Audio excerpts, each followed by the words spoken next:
Hi everyone. In this video, I'm going to talk about how to write a conclusion to a short paper, like your research paper, or it could be a much longer paper. In contrast to what you've probably been taught in high school or maybe other English courses, there are actually various ways to write a conclusion.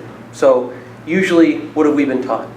That the conclusion is a place to summarize what you've already argued in your thesis, to restate sort of your thesis or your major points. And you can do that. However, there are 4 total ways of writing a conclusion, 3 of them different than basically restating the thesis.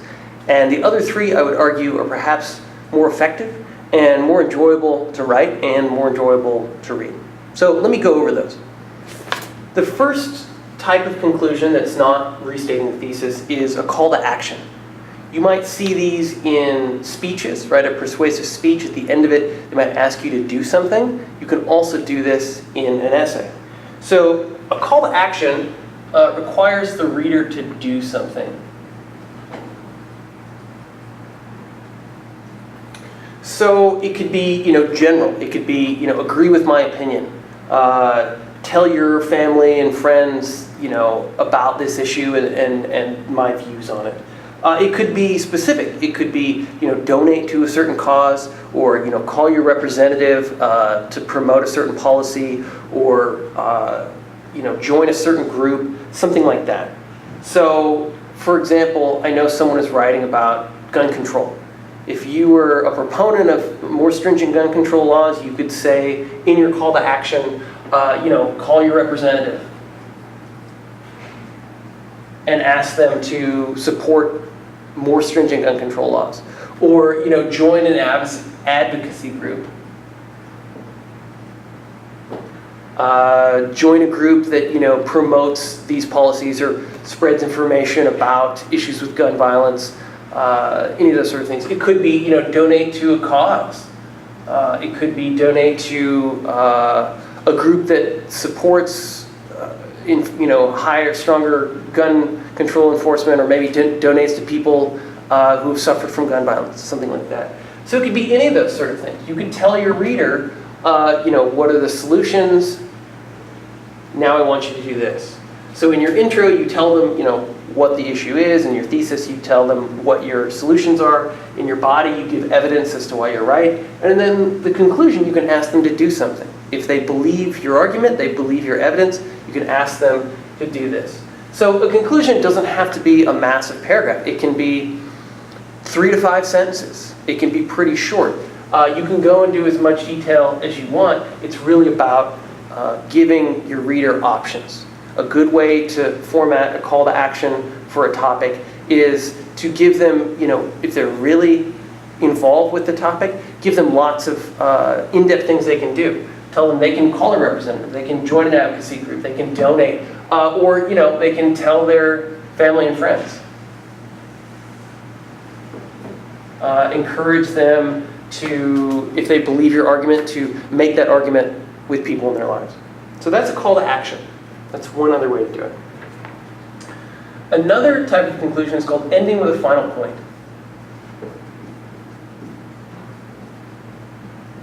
Ending with a final point is done in a couple of ways. It's not restating your thesis. It's a little bit different than that. So when you end with a final point, you basically try to predict one of 2 futures, or even both futures. So this is what you do. First, given the research that you've done, talk about what you think the future will hold. So, what is likely to happen?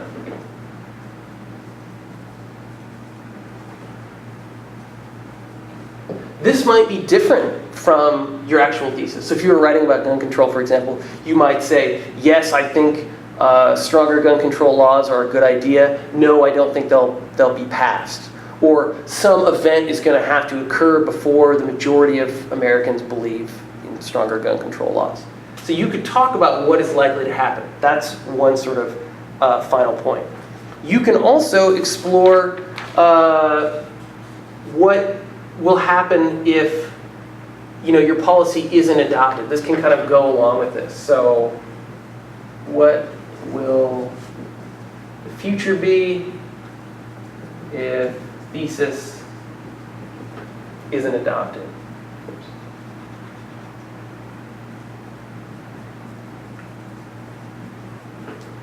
So you could paint us a picture and say, if we don't adopt these gun control laws, if you don't listen to my policies, gun violence is only going to get worse. You could take examples from now and say, they're going to multiply, they're going to get worse. These, statistics of death and injury and terrible things are only going to get worse. So you could talk about that too. You could say what you think will happen, whether that's good or bad, and what do you think the future will look like if your policies aren't adopted. The third way to end with a final point is what will happen if people do take your advice?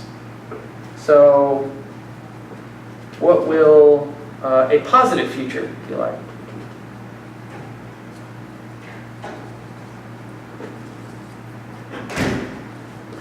So how will the world be a better place if they take up your policies? What will the future look like without gun violence in America or whatever? A few people were writing about space exploration. What would the world look like if we adopted a policy of funding NASA to the point where we could colonize Mars or visit Mars? What would that do to our imagination, to our society? How would we feel as a culture, as a nation, if that sort of stuff had happened? So you can talk about the positives as well. You can get into painting us a picture of this positive future. It doesn't have to be extensive, but it can be. You could talk about, if we adopt these policies, list the various ways that this will improve our society. How will it make us better culturally or socially or politically or as individuals? So that's another way to do this. The last type, different from the traditional thesis, is ending with a question. I'll put this over here. So ending with a question. This is sort of a variation on ending with a final point. So basically, leave the reader to come up with these conclusions. So you could ask something like, what is going to happen if we don't adopt these policies? Or where will we be as far as imagination and hope if we have an entire generation with no accomplishments in outer space?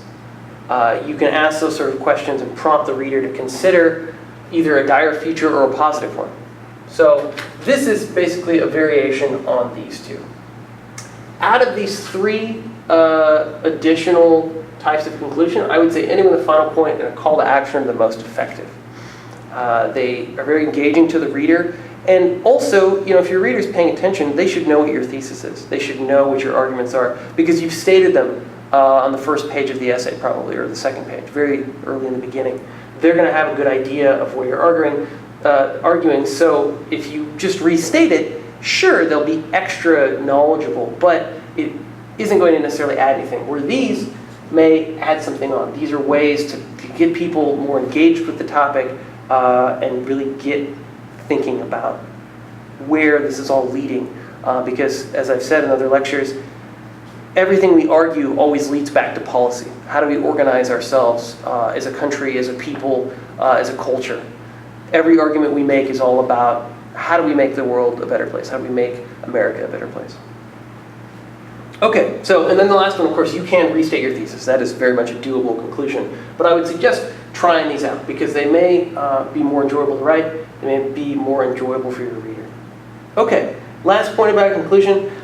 You don't need to ever say, in conclusion or in summary to start a conclusion. Just go right into it. Just go right into, one of these points. Ask them to do something or talk about what you think is likely to happen, even if that's different from your thesis. So you don't need to use those transition phrases. It's much better to just go right into it. Okay, that's conclusions. If you have any questions, let me know. And I strongly encourage you to try one of these three out in the draft of your essay. All right, that's it.